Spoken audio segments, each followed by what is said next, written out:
Olá, meus amigos e olá, minhas amigas. Sejam bem-vindos e bem-vindas a mais um episódio do nosso podcast Dividida. Meu nome é Guilherme Milani, dividindo a tela aqui comigo, como sempre, Vinícius Bringel. Como é que vai, Bringel? E aí, Milani, pessoal, belezinha? Estamos gravando na quinta-feira, feriado, né? 8 de junho. É, Pré-véspera, né? Acho que é esse o termo. Pré-véspera da final da UEFA Champions League. Que vai ser disputada nesse sábado, dia Exato. 10, na cidade de Istambul, entre Internazionale de Milão e Manchester City. Acho que é Manchester City e Inter de Milão, né? De acordo com o sorteio da UEFA de quem é o Isso. time da casa. É, Mas finalmente, né, a gente vai ter o estádio Atatürk em Istambul recebendo a final. Já era para ter recebido alguns anos atrás e não recebeu sim. por vários motivos. Esse ano recebe esse confronto, que é o primeiro confronto na história entre City e Inter de Milão. Eles nunca se enfrentaram por jogos oficiais. É uma boa ocasião, né, para você enfrentar pela primeira vez uma equipe, né, Brinjão? Exato. E é a quinta participação da Internacional em finais de Champions e a segunda do City, né? Nessa nova era rica do City. Desde então, essa é a segunda participação deles. A primeira foi aquela final contra o Chelsea 2 anos atrás, né? Isso. Que perdeu. E a Inter que foi campeã em 10, 65, 64 e perdeu em 67, 72. Então, essa é a sexta participação deles, na verdade, né? E, a, Isso. e do City, a segunda. Mas é uma boa para eles se encontrarem. E também eu acho que é boa também porque significa esse rejuvenescimento do futebol italiano, né? Que a gente viu nesses últimos meses, com 3 finalistas de Copas Europeias. Por mais que os outros dois não deu muito certo. Azedaram o vinho dos caras, E a perspectiva não ser muito boa para essa a também. perspectiva já não. Os jogos mais equilibrados deu ruim, né? É, mas a Inter. As duas equipes fazem boas temporadas, né? O City tá buscando a tríplice coroa, né? Que na Sim. Inglaterra só o Manchester United em 99 conseguiu. E eles estão buscando agora. E a Inter que foi campeã da Copa da Copa da Itália Itália. algumas semanas atrás e também da Supercopa da Itália também alguns meses atrás. Então fez o doblete das Copas e tá buscando agora o triplo das Copas, né? A Inter é o time das Copas. Esse cara é negócio regular, esquece a Inter. O Mas, famoso time copeiro, né? exatamente. O negócio deles é Copa. A, Mas é isso aí. a Inter está classificada já, né, para Champions do ano que vem. Uhum. O City, obviamente, também tá, né, por ser campeão. A Inter já está classificada para Champions ano que vem porque Ficou em terceiro, né, do italiano. foi o terceiro aqui no Campeonato Italiano. Ficou só 2 pontinhos atrás da Lazio, que foi o segundo, e aproximadamente 1,5 km atrás do Napoli, que foi o campeão italiano de braçada. Começar falando das campanhas, então, seguindo a ordem aqui dos mandantes e visitantes, o Manchester City caiu no grupo G da Champions League com Borussia Dortmund, Sevilha e Copenhagen, passou com 14 pontos, 2 vitórias contra o Sevilha, uma vitória e um empate contra Borussia Dortmund e Copenhagen. O Sevilha que seria terminar em terceiro no grupo, e obviamente quando o Sevilha termina em terceiro no grupo e cai para a Europa League, o Sevilha é campeão. Mano, esse negócio É um, é é um um pacto, velho. É um eu negócio não, inacreditável, velho. Não é existe isso. inacreditável, não tem, foge do nível de compreensão o que acontece entre Sevilha. É Instalock, é tipo o Nadal em Roland Garros. Tipo, Apareceu, ganhou. ganhou. Não Tipo, esquece, mano. mano, eu vou pegar o Sevilha na Europa League. Puta, eu sinto muito, cara. Eu Esquece. realmente sinto muito. É, O City passou com certa folga, então, né? Foram 5 pontos de diferença para o Dortmund. Teve goleadas, né? 4-0 no Sevilha em Sevilha, 5-0 no Copenhague em casa. E aí nas oitavas de final, aliás, o City passou o carro na Alemanha inteira, né? Nas Sim. oitavas de final, eliminou o Leipzig com 8-1 no agregado, incluindo um sonoro 7-0 no jogo da volta. Que foi o jogo eliminou dos 5 gols do Haaland. do Haaland, né? Que ele só não quebrou o recorde de 5 gols porque o Guardiola tirou ele, né? O Cara Guardiola legal. falou, olhou e falou assim: não, tá bom, filho, vem cá agora. E sacou o cara no meio do jogo. Nas quartas de final, o City eliminou o Bayern, né? 3-0 na ida, 1-1 na volta. E na semi, 5-1 no Real Madrid, no agregado, né? 1-1 na ida no Bernabéu, 4-0 em casa. Desses eliminados aqui, o Bayern de Munique foi o que apareceu com o melhor saldo, então, hein? Da temporada ruim que o Bayern fez, É, é muito lucro, né? Tipo, ser eliminado pelo melhor time do continente, ainda ganhar de presente um título alemão. Mas o tá ótimo. City tá excelente. O City nadando de braçada aí para chegar na final em Istambul. Exato. Agora, o rival do City, a Inter, que começou a Champions League no grupo C, com Bayern de Munique, Barcelona e Vitória Pilsen, então um grupo bem pesado, era para ser o grupo da morte ali. E a Inter conseguiu passar em segundo, com 10 pontos atrás do Bayern, que simplesmente obliterou todo mundo, venceu todos os jogos. É, E ao longo dessa campanha na fase de grupos, na primeira partida, eles perderam para o Bayern 2-0 em casa, depois venceram o Vitória Pilsen em, em casa, depois perderam para o Barcelona, não, venceram o Barcelona, depois empataram com o Barcelona 3-3, venceram o Vitória Pilsen 4-0 e perderam novamente para o Bayern 2-0. Então, duas vezes perderam para o Bayern e conseguiram assim passar em segundo nesse grupo. Nas oitavas de final, eles pegaram o Porto e venceram por 1-0 no agregado, 1-0 no jogo de ida em Milão, e depois na volta foi um 0-0 que o Onaná salvou demais, pegou Fechou o tudo. gol. Foi muito. Foi demais. Aquele jogo ele pegou Esse demais jogo foi mesmo. muito bom. E nas quartas de final, eles pegaram o Benfica. E como se disse que o City pegou todos os alemães, a Inter decidiu acabar com os portugueses ao longo dessa campanha, passando por um agregado de 5-3 contra o Benfica. No primeiro jogo fora de casa, venceram por 2-0 e depois em casa empataram por 3-3. E na semi eles fizeram o clássico italiano com o Milan e venceram por 3-0, vencendo fora de casa e ainda assim em casa por 2-0 e depois no jogo de volta venceram por 1-0 o Milan e chegando à final agora. Como será que foi feita a divisão, né? Tipo, do estádio? Será que foi meio a meio, os dois jogos, uns 70-30? Você diz Que eu ne- em valor, em lucro? Não, tipo, em porcentagem mesmo de torcida, porque eu Ah, lembro, tá. tipo, nos dois jogos, tinha torcida, tipo, atrás de cada gol, tinha, né? Os ultras, mas não lembro do resto do estádio, assim.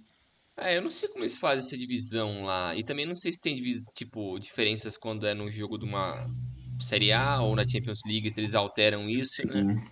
Essa porcentagem. Porque, tipo, eu lembro que, sei lá, pra mim o mais escandaloso que faz isso é o Barcelona, que taca os caras visitantes lá no último Ou anel, no lá no meio, último ano. numa parte que o estádio tá, mano, tá 90 graus o negócio. Tipo, é Se o mais cara fácil olhar você pra ver. baixo, ele cai, mano. É mais fácil você ver a rua, né? Tipo, atrás do que o campo. Mano, aquilo lá é constrangedor, deve caber umas 100 pessoas ali. Mas o Barcelona também. Mas eu não sei como funciona essa divisão, até é interessante depois pesquisar pra ver como funciona isso. Ex- Mas é isso. Os dois finalistas, essas foram as campanhas deles, né? Vamos falar um pouco também da parte tática, né? Exato. É, começar pelo City. Ou você quer fazer ao contrário? Não, pode ser, bora. O Bora de City. City, que o time principal que eles vêm jogando ao longo dos últimos meses, né? Depois que eles encontraram esse sistema com o 3-2-4-1, basicamente, que é a linha com o Ederson no gol, o Akanji, o Rubem Dias e o Walker, fazendo a linha de três, e jogando o John Stones para fazer a linha de volância com o Rodri. E depois no ataque o Gundogan e o De Bruyne na criação, e o Grealish e o Bernardo Silva mais abertos, com o Haaland fechando lá na ponta.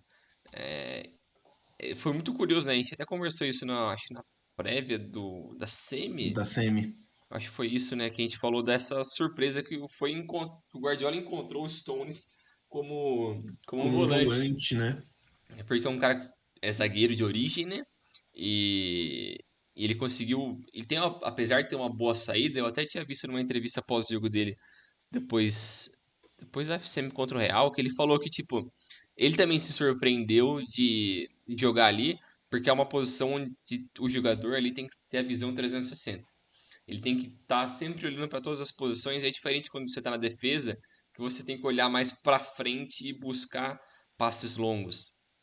E ali ele tá numa posição que ele tá aprendendo muito sobre o jogo. Então por isso que ele vem gostando muito de estar ali nessa nova função. E ao lado do Rodri, que possivelmente é o melhor meia Primeiro central do volante do mundo. mundo, tá É. jogando muita bola. E na frente dele o Gundogan e o De Bruyne que são mega criativos, então acho que ajuda muito para você entender mais do jogo. Lógico, você não vai ser tão bom quanto eles em alguns fundamentos, mas acho que você aprende muito ali e dá um equilíbrio também, né? Porque a defesa ali, o Rubem Dias é sólido pra caramba, o Kyle Walker, apesar de ser um cara muito rápido, ele também é muito sólido defensivamente, e o Akanji é uma puta surpresa, talvez é a maior surpresa do Sim. City nessa temporada. O Akanji era reserva no Borussia Dortmund, né, É. cara? E ele cometia só umas E gafes, era bizarro. era bizarríssimo. Constrangedor, mano. E aí, tipo, ele cola no Manchester City e vira titular, tá ligado? E é É, uma peça muito fundamental porque, assim, é um esquema que basicamente não tem lateral esse é, do City, mas assim, é muito difícil de você conseguir atacar, principalmente pelos flancos, né? Porque existe uma proteção muito bem feita ali.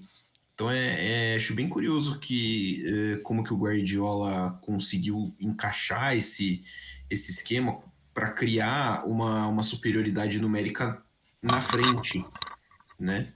Porque a ideia, acho que principal, e aí tendo esses 5 caras atrás, você tem praticamente 5 jogadores é, avançados, cujo intuito é agredir a última linha adversária, né? Então você tem Gundogan, De Bruyne, que são, sei lá, 2 dos melhores playmakers do mundo, o Bernardo de um lado, o Grealish do outro e o Haaland no meio, que são, assim, tipo, são armas muito letais e que, se você não tiver muito preparado, cara, vão pegar a sua linha defensiva tipo, num mismatch ali, tipo, de desvantagem numérica mesmo, né?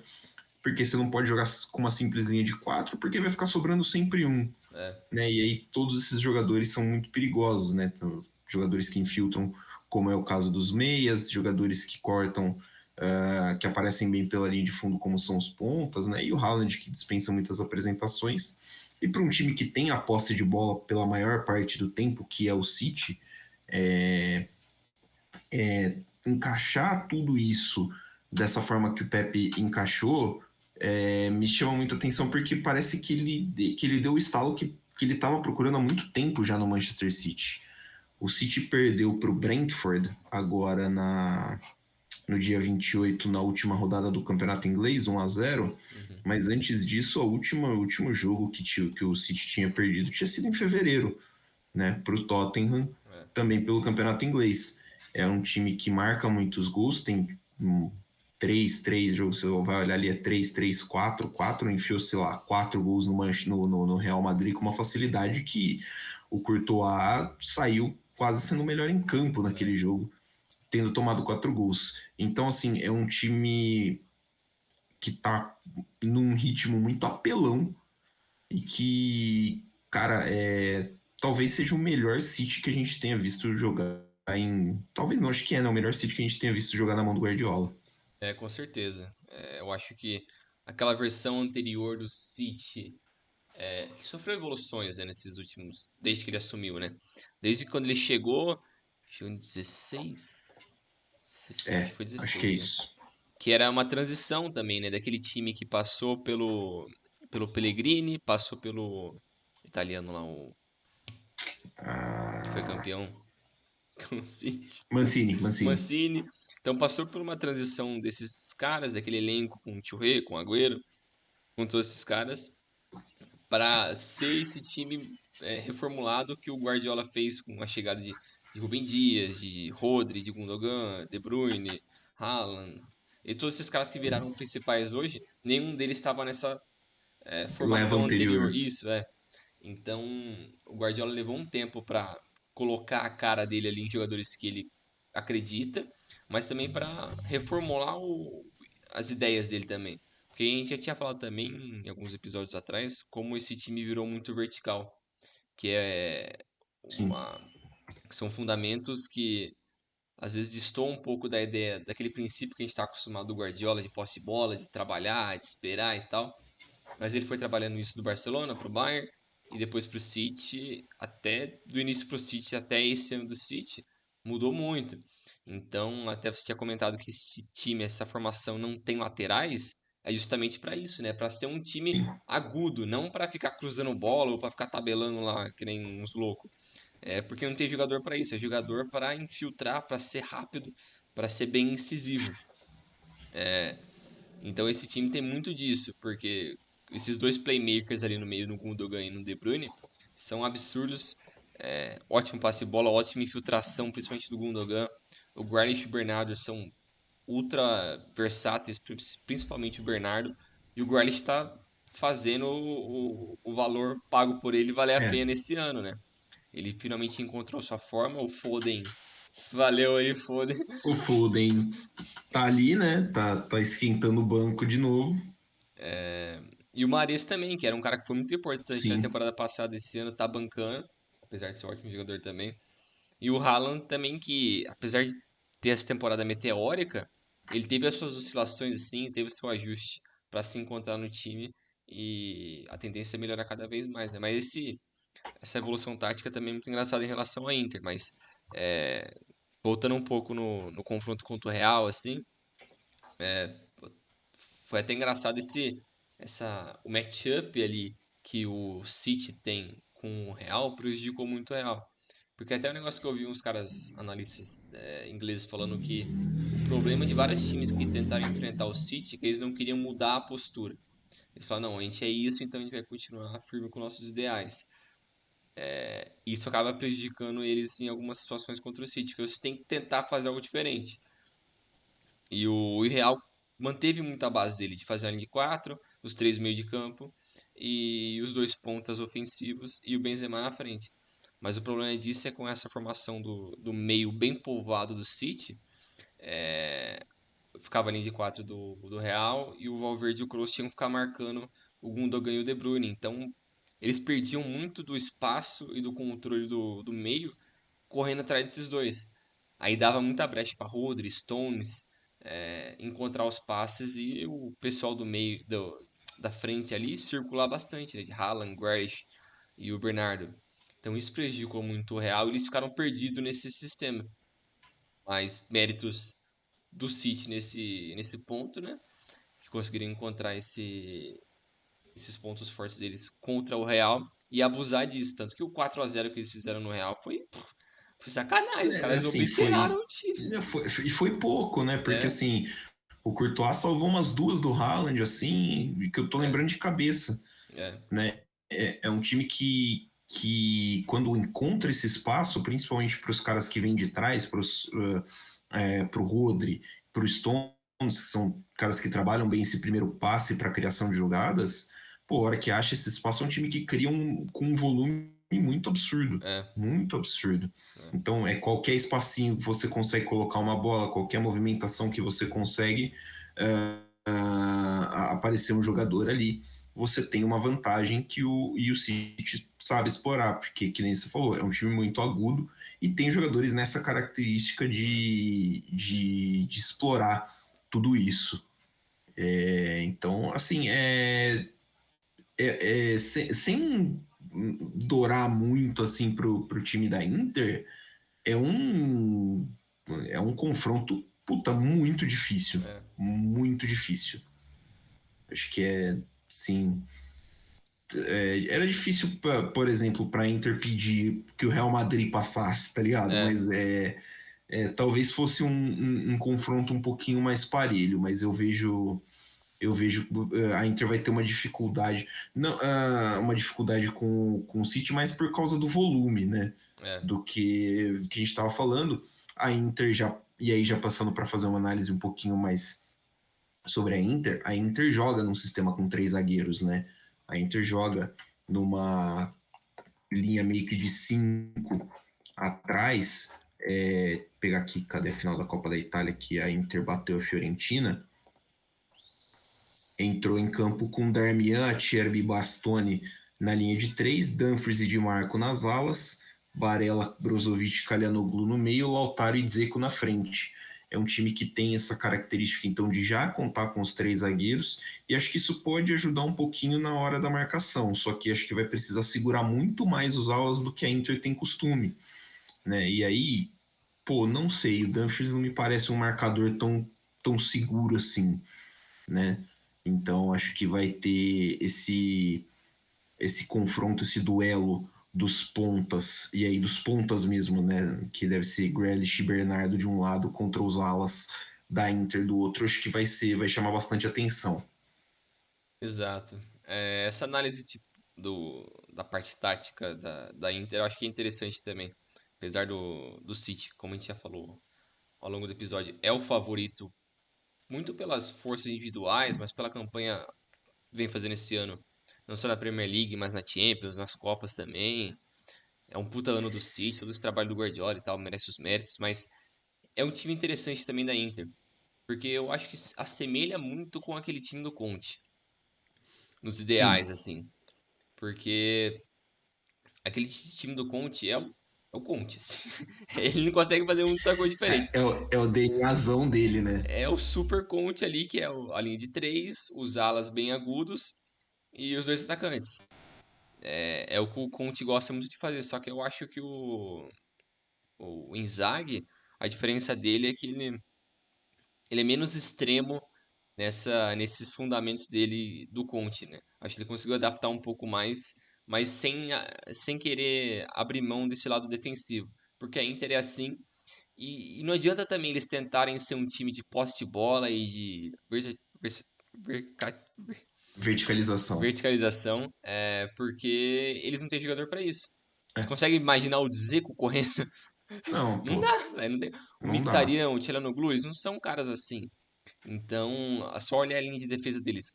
Todo mundo ali é muito alto. Bastoni, o Acerbi e o Darmian são altos pra caramba. Formam essa linha de três. E a linha de cinco ali, com o Di Marco e o Dumfries nas alas, são caras que apoiam muito. Se não me engano, é o time que mais cruzou nessa temporada da Champions League. É a Inter, que é um time que gosta de ir muito pra frente e ficar nessa. Abusando do cruzamento, não só para Lautaro e Dzeko, mas para os caras que apoiam muito, no caso do Çalhanoğlu e do Mkhitaryan. Então é interessante ver isso e o lado esquerdo da Inter é muito forte, né? Que é o lado com o Di Marco, o Bastoni e o Mkhitaryan. Que o Bastoni, apesar de ser um baita zagueiro defensivamente, ele apoia bastante também. O Di Marco tá frequentemente nas costas do lateral do time oposto. E o Mkhitaryan sempre fazendo esse apoio por trás para dar o passe nas costas, né? Então Infiltrando ali. isso. Então é um time que gosta muito desse lado esquerdo, abusa muito dele, mas o Dumfries também não é um cara que segura, assim. Por mais que eles fazem ali de 5 para defender, é um cara que na hora do ataque ele tá quase nas costas do Lautaro ali. Tá bem em cima. Então é um time que gosta de apoiar bastante, ser muito veloz na transição, mas vamos ver como vai ser esse matchup ali, né? E o Lautaro também vem se mostrando um cara muito clutch em jogos grandes, né? Ele sempre faz gol em final, em jogo importante, é, vem sendo muito importante.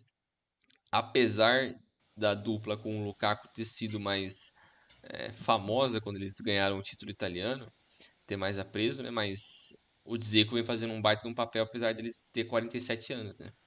Mas, mas vem jogando muita bola É, também, vem fazendo o seu papel, né? É, é um bom time, não dá pra menosprezar nesse é, sentido, mas o é que matchup ali assim, com o City vai ser muito interessante, principalmente ah, desse lado esquerdo contra o lado direito do City, né?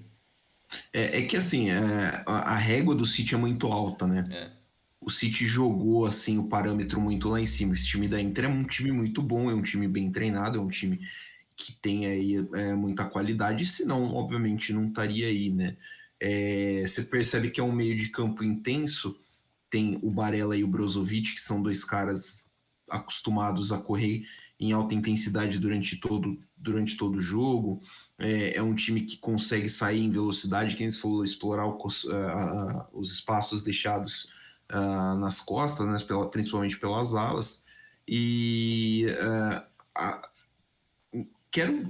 eu tô muito curioso mesmo para ver assim o que vai ser do encaixe nesse jogo, porque eu imagino que os meias do Manchester City vão ter um pouquinho menos de tranquilidade que eles estavam tendo recentemente para tratar a bola, né? Os dois meias da Inter têm bastante intensidade para chegar junto.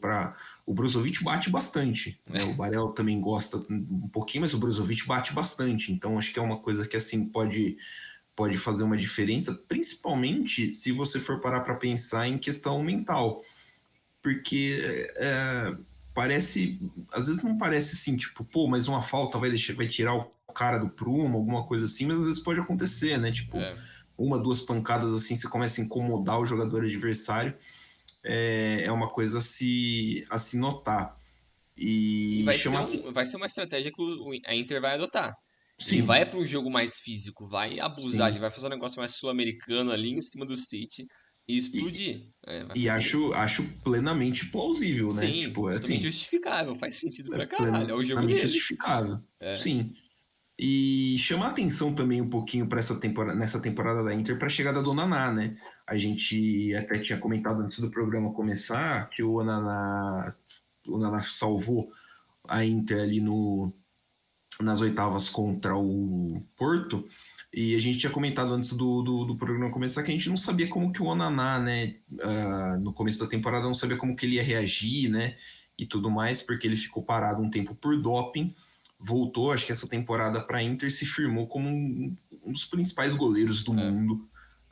Na meta da Inter foi até exigido com uma certa frequência, né, no jogo contra o Milan, no duelo contra o Milan, fez defesas importantes, e ele com certeza vai precisar estar num dia muito inspirado no sábado, porque o ataque do City vai vir pesadão mesmo para cima dele. O artilheiro da Champions League atualmente é o Haaland, né? O Haaland tem 12 gols na Champions. É isso, né? Sim, 2 gols. É. 12 gols na Champions. Vai ser o artilheiro, né? Visto que o segundo colocado é o Salah com 8. E aí o Haaland em excelente forma vai ser um baita desafio para o Naná. Mas tô confiante de um jogo interessante, de um jogo bem produtivo, de um jogo bem truncado também, Sim. claro.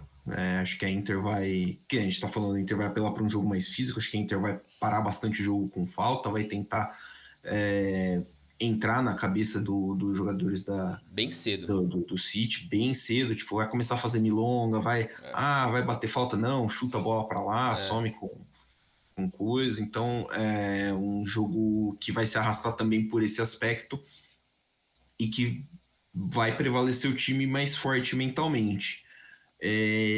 Vejo o City também muito bem nessa questão, né, principalmente nos últimos jogos. Mas assim, a gente também não viu o City ser testado, né? De É, repente, um golzinho da Inter no começo do jogo não dá uma balançada, ou umas duas chegadas de perigo. O Lautaro é um cara que consegue, né, converter chances, mesmo que não sejam tão claras assim, consegue levar bastante perigo pro gol adversário. Acho que pode ajudar a dar um ritmo diferente pro jogo. eu acho que a Inter, a estratégia que eles têm que adotar, apesar de tudo isso que a gente já falou, é eles tentarem segurar o ímpeto inicial do City nos primeiros 20, 25 minutos, porque eles vão vir com uma fome absurda. Eles estão jogando assim tem um tempo já, indo para atropelar as partidas. E a Inter ela não pode meio que se perder nisso. Ela não pode tomar um gol cedo e falar, pô, fudeu aqui agora. Porque senão eles vão ter que ir pra cima. E não é o jogo da Inter. Então acho que eles têm que tomar um pouco de cuidado, se controlar ali, controlar o jogo nos primeiros 20, 25 minutos, e depois começar a se soltar um pouco mais e tomar o controle do que é o seu estilo de jogo. ir para esse lado que você falou, de ser um pouco mais chato e abusar dos contra-ataques e ir para cima. Esse é o jogo da Inter. É, eu acho que é similar com o que o Chelsea fez contra o City naquela outra final, que Sim, é um jogo que o Chelsea foi muito mais defensivo, segurou muito o jogo e o City se perdeu ali em tentar infiltrar. Ele não conseguia. Ele não teve muitas chances, o City, porque ele estava perdidinho em como tentar entrar ali. Aí começou a bater o desespero, a o ansiedade dos desespero. caras, aí fudeu, aí não tinha chance mesmo. Porque aquele Chelsea era muito sólido defensivamente. E a Inter, eu acho que apesar de não ter as individualidades daquele time do Chelsea, mas ainda assim é um bom time e é bem experiente também, né? E time italiano é chato, É, ainda mais em final. Então, eu acho que vai ser um bom jogo, truncado pra caramba. Mas o City, putz, tem tudo pra ganhar, né? Palpites? é, antes de dar o palpite, eu vou chamar atenção para um negócio, abrindo a ficha daquela final City e Chelsea. O Chelsea jogou com três zagueiros naquele jogo. Jogou com as Aspilicueta, Thiago Silva e Rudiger e o Reece James e o Chilwell nas alas. Quem sabe, né? Tirar uma paginazinha ali daquele jogo, dar uma observadinha no que deu, no que foi feito e, e ver o que dá para fazer. City, É, acho que uns 2-0. eu acho que vai Meu ser 3 a palpite, 1 acho que é isso. Uns 2-0 assim. Mas gols no segundo tempo. Imagino que o primeiro tempo bastante estudado, bastante truncado e sem muitos gols. Acho que nessa toada. Mais ou menos da forma que a gente viu de como foi a final da Conference, né? A gente vai falar daqui a pouquinho das outras finais europeias. Acho que mais ou menos naquela toada, um jogo um pouquinho mais tenso no primeiro tempo. eu acho que o primeiro tempo o City ainda consegue fazer 1 a 0. Eu consigo enxergar eles fazendo 1 a 0, sei lá pros 30 e poucos minutos. Mas ainda assim, eu acho que a Inter vai conseguir empatar, mas vai cansar. Porque o ritmo do City vai ser muito alucinante ali. Eu acho que o City vai ser um 3 a 1. Tem isso, né? A intensidade que o Manchester City impõe em cima dos adversários É é chato. bem. É, é muito acima. É que também correr atrás da bola cansa, né? É, pra caramba. Então, então tem isso. Fechamos a final da Champions, então. Sim, isso aí.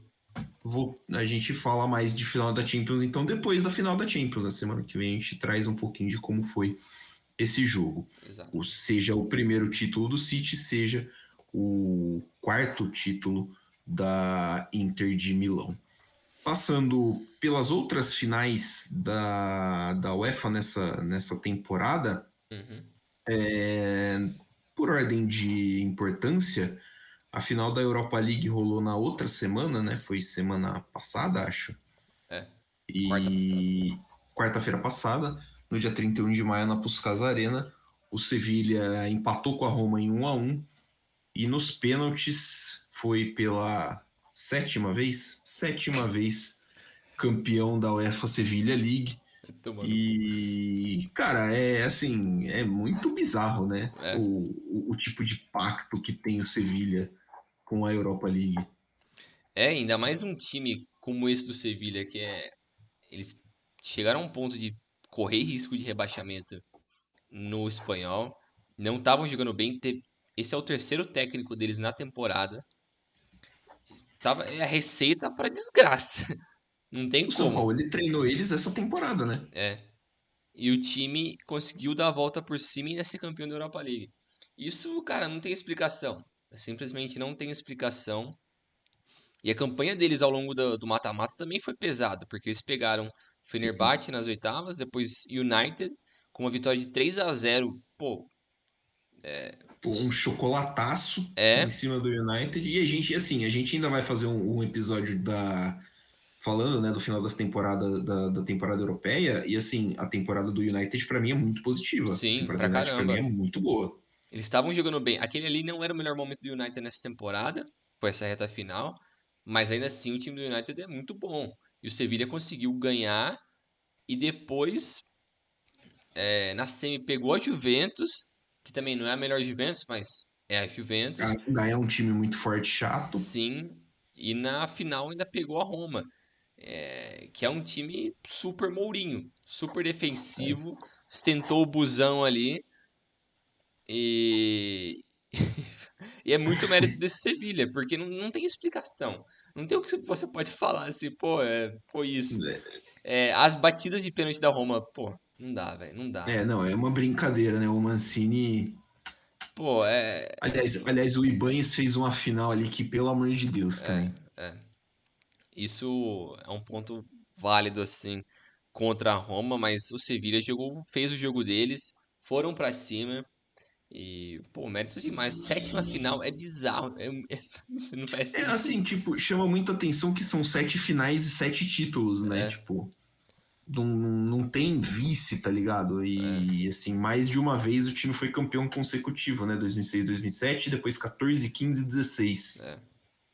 Então, assim, é um time muito acostumado com esse palco, muito acostumado com esse nível de Apesar de mudar competição. jogadores frequentemente também, né? Sim, sim. Apesar, tem isso, né? Muda jogador, muda isso, muda aquilo, mas a camisa tá ali. O que chama atenção é o Navas, né?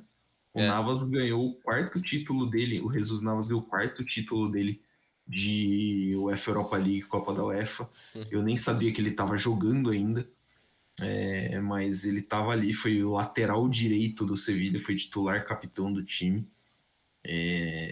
E aí, tipo, você olha e tem uns nomes, como por exemplo o Rakitic, né? Que estava É. até outro dia Barcelona. no Barcelona, foi dispensado e aí volta para o Sevilla e consegue de novo ser campeão. Esse Sevilha é nível real na Champions League, assim. É, Porque eu acho que ninguém nunca vai passar o Sevilha de títulos na Europa League. Vai demorar demais. Porque o segundo ali é empatado Liverpool, Atlético, Juventus e Inter, todos com 3. Teriam que ganhar mais 5 para passar o Sevilha. não, e assim, Não, não vai. né? Não vai. E a partir de 24 muda, né, a fórmula das competições da UEFA, então você para de ter os times que começam na Champions e caem para a Europa League, né? É, Não tem mais. E a partir daí, então, acho que diminui ainda mais a chance desses times de aparecer e ser campeão dessa competição. putz, é foda, os caras É. dominam demais. Do lado da Roma, ainda assim acho que é uma temporada que dá pra gente falar que foi positiva.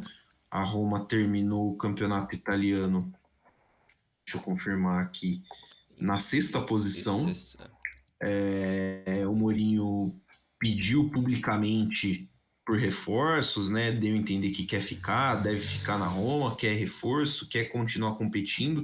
E ele levou a Roma a um nível de competição que a Roma não estava acostumada há um tempo, né? É. Então tem ali um bom, um bom papel do Mourinho nessa nova fase da Roma. A Roma reclama muito, vai reclamar muito, e eu acho que até com razão de um pênalti no mercado, né, durante esse jogo. Um pênalti que é uma música, a bola bate na mão, acho que é do Fernando, É. volante brasileiro. Pra mim, aquilo ali no Brasil seria marcado o pênalti, mas bom, o juiz não deu e é isso. A história já é outra. Mas acho que dá para tirar bastante coisa boa, assim, dessa temporada da Roma. Tem o Hinaldo voltando a jogar, né? Tem o Temi Abraham, que machucou agora, mas fez 2 boas temporadas. O Dybala, que muita gente dava como morto, reencontrando o seu futebol, né? Um cara que tem muito talento. Acho que não impede a gente pensar da Roma na temporada seguinte, voltando aí ao destaque, voltando a fazer uma campanha boa, né? De novo, numa competição europeia. Até porque acho que é difícil, né? Competir num nível mais alto dentro da Itália, né? Sim, eu acho que essa é a realidade da Roma, né? Porque o investimento pesado não vai acontecer. Não é um time que é muito formador. Então essa é a realidade deles ali, porque Inter e Milan, o Napoli, não sei se dá pra colocar nesse patamar também, mas estão ali frequentemente. A Atalanta tá sempre competitiva, a Lazio também. Eles vão brigar com essa galera. É, A não- Juventus vai ficar naquele meio termo ali e sempre aparece uma surpresa. Fiorentina foi bem esse ano. Então vai ficar nesse bolo ali, porque a Itália tem um top 8 ali assim, que é bem interessante, sim. que são bons times assim a nível europeu.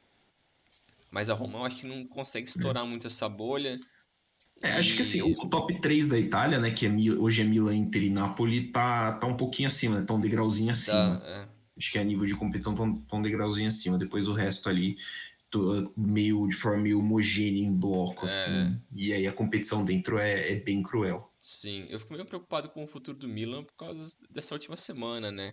Que É, eles perderam o Brahim, que vai voltar pro Real. Maldini foi demitido porque ele brigou com a diretoria. com a diretoria.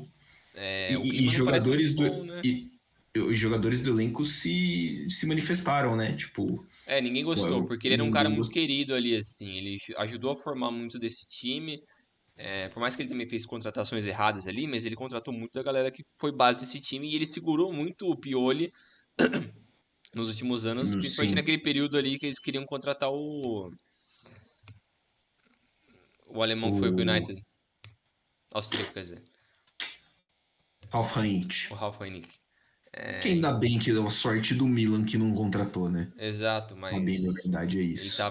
ele tinha um pré-contrato ali com eles e foi o Maldini que bancou o Pioli. Então é um pouco preocupante esse futuro do Milan, assim. Porque Sim. eles tinham que contratar mais para serem constantemente campeões da Itália e brigarem por Champions League. Eles têm que dar espaço a mais, senão eles vão continuar esse bolo ali. E pro Milan eu acho que isso é pouco, né? Mas vamos ver o que o Se o futuro vai dono tá ser. satisfeito, né? Então, Pro Milan a gente sabe que o time pode mais, né? Dois é, reforços aqui. Acho que o principal deles é manter o Rafael Leão e deu certo pro Milan, né? O é. Rafael Leão ficou, mas é um passo só, né? Precisa ter mais companhia para ele. Eles vão. Eles contrataram ou vão contratar o japonês lá que era do Frankfurt, O Kamada, né? o Kamada. Vão pegar o Loftus-Cheek do Chelsea. Eu tinha visto também. Caramba, era um 9 o. Putz, agora esqueci agora.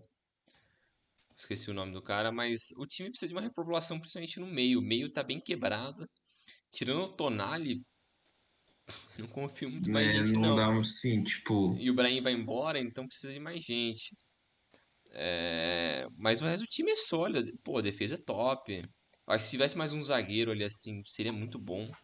Porque o Tomori e o outro iraniano lá, o.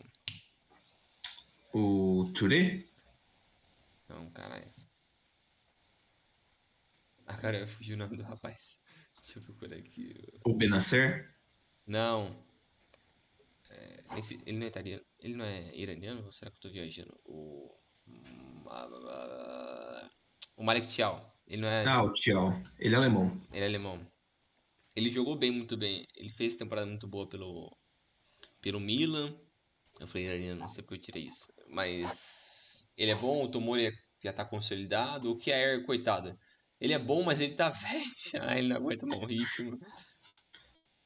E o resto do time é bom, assim. O meio-campo, putz, é o principal. Precisa reformular inteiro esse negócio aí. Precisa de bastante reforço ali. E o Não tem ataque jeito. também precisa, porque confiável ali é só o Leão. Porque você vai depender do Origi, né? Tipo, O Giroud, o pô, esses Giroud, caras é né? meio. Tá ligado? Eles já perderam uma presença importante que é o Ibrahimovic, né? No vestiário, É, assim, pra dar negócio assim. Então, tipo, o Júnior Messias não dá. Pô, a história é legal, mas já não vai estar dando, né? não cola, mano. O Rebite, coitado do Rebite, eu gosto dele, mas ele é banco. Não, o Rebite, pro que a gente imagina que seja o nível do Milan, não dá pro Rebite, né? Não dá. Mas é isso. É isso aí. Vamos ver, né? A gente começou a falar do Milan aqui, o Milan, né? Passando agora para a final da Conference League, que foi literalmente ontem, né? A nossa gravação no dia 7 de junho. West Ham 2, Fiorentina 1. Benarama de pênalti e Bowen aos 45 do segundo tempo para o West Ham. O Bonaventura tinha empatado para a Fiorentina. Vale a pena destacar, né? Você tinha destacado que a temporada da Fiorentina foi boa, foi mesmo. Chegou em 2 finais, né? Final da Copa da Itália, final da Conference League. O time está à espera da punição, né? Se vier uma punição da UEFA para a Juventus, para ver se disputa algum torneio internacional na próxima temporada, mas deve sofrer um pequeno desmanchezinho. O Amrabat provavelmente não continua. Tem muito jogador aqui que já está sendo cotado por outros times.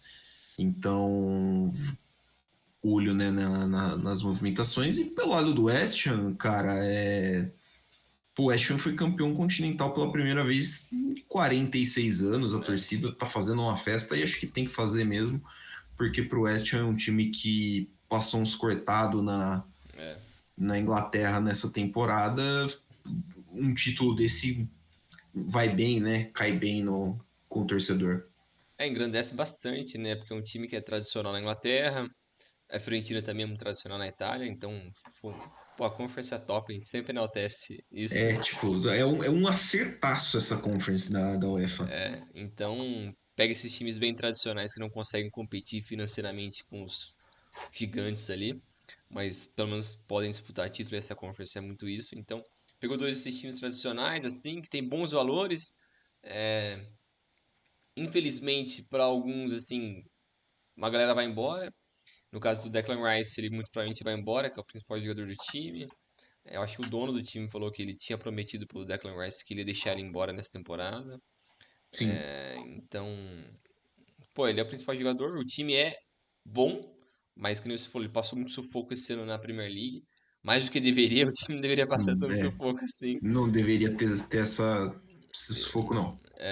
E essa temporada é uma premiação, né? Como a temporada do Sevilla também terminou com uma premiação pela incompetência, o do West Ham também teve uma história similar, assim, né? Então é bacana nesse sentido. E a Fiorentina também, né? Que muito provavelmente vai perder o Amrabat. O Amrabat. Ele Os dois deve ir primeiros embora. volantes, né? Os dois É, primeiros é. volantes dessa final devem ter feito as últimas partidas pelos seus times. Eu vi o agente do Amrabat, que eu acho que é o pai dele, o irmão dele, sei lá quem que é um parente Acho que é o dele, pai dele. falando que ele não quer ir pra time intermediário, assim, de Premier League e tal, que ele tem proposta, mas ele quer ir pra um gigante. E o sonho dele é o Barcelona, ele quer ir pro Barcelona. Mas o Barcelona não tá na prioridade do Barcelona o Amrabat. Tipo, se der, pega, se não, Se esquece. não, Porque tem problema financeiro, né? Então não tem como. A prioridade o deles é Bayern, os caras.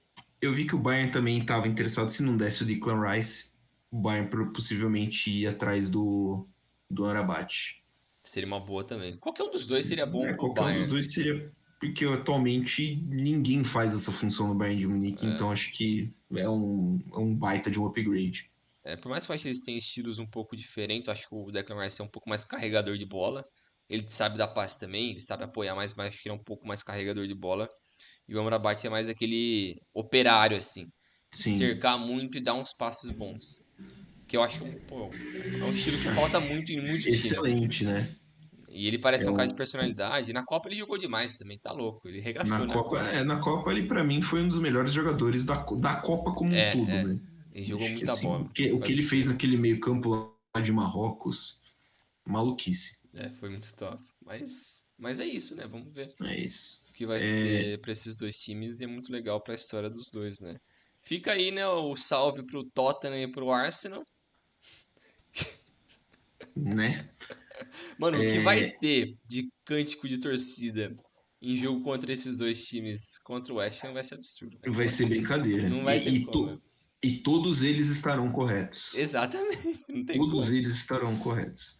É, um dado interessante que eu vi pouco depois da final, que me chamou a atenção, o West Ham se tornou o primeiro time a ser campeão de uma competição continental, vencendo mais jogos por essa competição do que pela liga local. O West Ham ganhou 14 dos 15 jogos da Conference League, o outro foi um empate, um desempenho excelente do West Ham, e tem 11 vitórias, 7 empates e 20 derrotas pela Premier League. o que é um desempenho muito ruim. Caralho, é constrangedor. É constrangedor o que o West Ham fez na Premier League esse ano, pelo nível de investimento e tudo mais. Mas, enfim, terminou aí 6 pontos acima da zona do rebaixamento. Mas é um time realmente fazendo história, o time do West Ham. E, de novo, acertaço da UEFA Conference League, um torneiozaço, aleatório, final caótica, copo sendo jogado, né? Torcida inglesa sendo torcida inglesa, então acho que valeu a pena demais. É isso aí. Ficamos. Você vai falar mais alguma coisa aí? Não, acho que é isso. Eu acho que só ia mencionar pra quem tá escutando a gente que em breve a gente deve fazer um. Apesar de todas as notícias aí envolvendo o Messi, Cristiano Ronaldo, cara da Arábia, cara é 4 aí.